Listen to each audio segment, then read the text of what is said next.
Non-Texans, what are your thoughts when you hear Texas? That boy ain't right, I tell you what. Propane and propane accessories. Dang ol' internet man, just point, click, click, click, got naked chicks on their man talk about www.com man, it's really easy man. I love that Boomhauer sounds normal to himself and everyone else is talking too fast. U2.b. I've got an uncle-in-law that sounds like him at times. It's part mumbling, part accent, part country slang, part booze, part joke delivery that you only really get if you can understand what he said. Humor slang, yup. Folks down there are Texans first and Americans second. As a Texan, many down here are Texas first, Texans second as well. In my native Norwegian, the term complete Texas means chaos or out of control. Sandy Cheeks singing that stupid song that's been stuck in my head since I was 6. Edit, what have I done? Wish I was back in Texas, the ocean's no place for a squirrel. Wish I was in Texas, prettiest place in the world, oh no. I guess deep in my heart I'll always be a Texas girl. I wanna go home, I wanna go homey.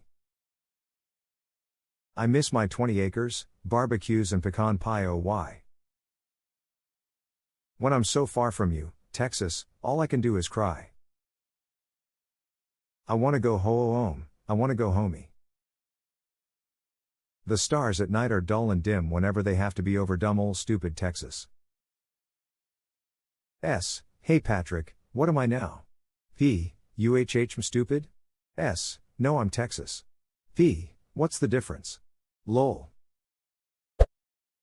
Cadillacs with giant horns on the front driven by old men in white suits with big white cowboy hats and superbly trimmed mustaches. All hat and no cattle. If Saudi Arabia was Christian. Y'all Queta. I've been through Texas a few times and the thing that stood out to me was how much people in Texas love talking about how much they love Texas. I had a beer at the Dallas airport when I was waiting for a friend's plane and it was a Budweiser bottle, but instead of Budweiser the label said Texas on it. Diners would serve Texas-shaped pancakes. Every gas station had a section for Texas swag, everything from t-shirts to shot glasses to hats to magnets and other knickknacks. I've always found New Yorkers to be obnoxious with how much they talk about how much better they are than everyone else, but Texas is actually on another level.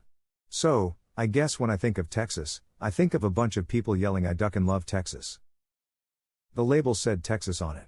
Diners would serve Texas-shaped pancakes. Every gas station had a section for Texas swag, everything from t-shirts to shot glasses to hats to magnets and other knickknacks. Living here my whole life, it took a long time to realize that not all states did this. Also, I didn't know that it was unusual to recite a pledge to your state every morning in school, immediately following the Pledge of Allegiance. Also, I didn't know that it was unusual to recite a pledge to your state every morning in school, immediately following the Pledge of Allegiance. I'm sorry, y'all do what now? Let me see if I can remember it. Honor the Texas flag, I pledge allegiance to thee, Texas, one state under God, one and indivisible. It was changed to this when I was in elementary school, I forget what it used to be. Believe it or not, it's the one state under God part. They added it to the pledge in 2007. I remember thinking it was really dumb when they changed it. I was 15 at the time and it took a long time for me to adjust to the new way before I just stopped reciting it a few years later, my junior year in high school. As a non-American, I was really shocked to learn that a lot of the one nation under God stuff was actually a post-World War II thing and had roots more in the Cold War than the Pilgrims. That's shocking to Americans, too, and people will still continue to insist those words were there from the beginning. Nothing but steers and queers, Full Metal Jacket. 5'9"? I didn't know they stacked shit that high. I bet you could suck a golf ball through a garden hose. Literally just the shape of the state itself as seen from a map or something. I picture the state of Texas wearing a cowboy hat. My Texas is essentially one of those characters. I picture him with those big oval eyes and white limbs. The color of this Texas-shaped him is American flag. Hess got a cowboy hat, a piece of wheat sticking out of his mouth, and a perfectly groomed mustache. Hess just walking around in his cowboy boots with his AK-47 in tow. He vehemently hates the Skittles. All my exes live in Texas. Is Texas a place you like to be? Yet you hang your hat in Tennessee? You can only get there through transcendental meditation. What Europeans think of Americans is what Americans think of Texans. Edit, y'all misunderstood my comment big time. I'm calling y'all out for being ignorant when making assumptions about the USTXs. Yeah, I think that's the best way to explain Texas. As an Australian who has visited USA several times, Texas is just America too. Yes, but it is not quite Florida. In my company, in a country on the opposite side of the planet from Texas, Gone Texas is a term used to describe a software program that is frozen up to the point where even Task Manager can't abort it. Otherwise, we don't think about it very much, except perhaps with mild horror. A common phrase in Norway as well is "it's completely Texas" or "totally Texas." It's used when something is out of hand, or over the top. I believe it's from when Norway first discovered oil. A lot of Texans came over to Norway to work in the early days, and they were mostly focused on getting the job done. Even though it was unsafe or a bit crazy dangerous. I'm from UK, I think, trucks, tornadoes, guns, car dependency, freedom and American flags. Lone Star flag first. Hey Patrick, what am I now? To which Patrick replies, stupid? Prompting SpongeBob to say, no, I'm Texas. Patrick then says, what's the difference? And the way Sandy gets offended is peak stereotype of how Texans would react. As I recall, she lassos Patrick and then blows him up, which sounds par for the course for Texans. Whataburger edit, thanks for the award, kind strangers smile. Fancy ketchup. Dat spicy ketchup is where it's at. I buy the bottles from the grocery store. I think of Gilead but with cowboy hats.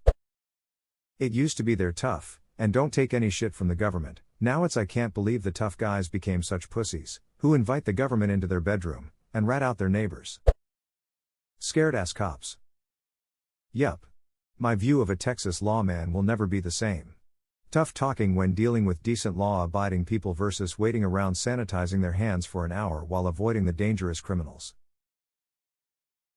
The screams of the children have been removed from this video. Racist, homophobic, anti-choice. The stars at night are big and bright, also, single-action revolvers for some reason. Clap clap clap clap, sorry, I'm from Texas and it's required. Heavy-set white people with guns and large cowboy hats yelling "Don't mess with Texas." My favorite part of "Don't mess with Texas" is that comes across as this slogan about how tough and badass Texans are, but in reality it was an effective anti-littering campaign from the Department of Transportation. I didn't realize that others thought it was from something other than our anti-littering campaign. You see the signs along our highways. "Don't mess with Texas" followed by the fine amount for littering. Ted Cruz, Greg Abbott, and Louis Gohmert. Also, Ann Richards and Molly Ivins. Ted Cruz sucks. A state with a weirdly intense rivalry against California, doubly weird considering they're separated by two whole states. Is it a rivalry or does Texas just hate California? Texans, even the most benign and progressive, seem to have a hard-on for hating California. Lived in both places, I think it's pretty one-sided. I question the average citizen intelligence when I see Ted Cruz speak. You elected that guy? A loudmouthed, gun-toting, law-neglecting, backwards-writing state with a shitty government. Militant evangelicals. As a Texan, I miss the state that I grew up in. Granted, I was ignorant of the larger political situation, but I love the food, tacos and barbecue, the music, and the beautiful landscape. I also love the rugged individualism when it's not wrapped in toxic Christian nationalism. Now I don't even recognize it. I fear I can never return.